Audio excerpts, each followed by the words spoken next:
Friends, இந்த 16வது some பாருங்கள். ஒரு மாணவன் ஒரு எண்ணை 5/3 பெருக்குவதற்கு பதிலாக 3/5 பெருக்கி விடுகிறான் எனில் அந்த கணக்கீட்டில் ஏற்பட்ட பிழையின் சதவீதம் காண்க. இதான் கேட்டிருக்காங்க.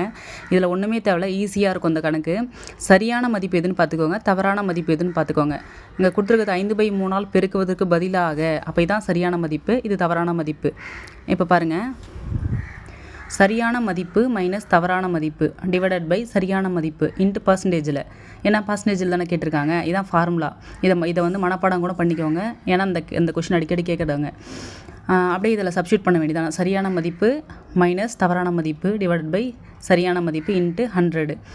இது பார்த்திங்கன்னா இதை கீழேயும் இந்த பகுதிகளையும் நம்ம சமப்படுத்துறதுக்காக இதை வந்து 5ஆல் கீழே எந்த எண்ணால் பெருக்கிறோமோ அதே எண்ணால் மேலேயும் பெருக்கிறோம். இப்போ 3×5 15 மேலே பார்த்திங்கன்னா 5×5 25. சரிங்களா? 25 மைனஸு 3×3 9. இப்போ 3×5 5. இது ரெண்டுத்துக்குமே சமமாக போட்டுக்கலாம் நம்ம 15ன்றது இன்ட்டு 3/5 இன்ட்டு 100. சரிங்களா? இப்போ பாருங்கள், 1×5 25 100, 1×3 3 15. சரிங்களா?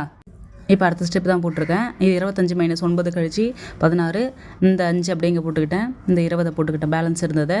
1×5 4×5 20, 16 4 64. இதான் ஆன்சரு. 64%. செக் பண்ணிக்கோங்க.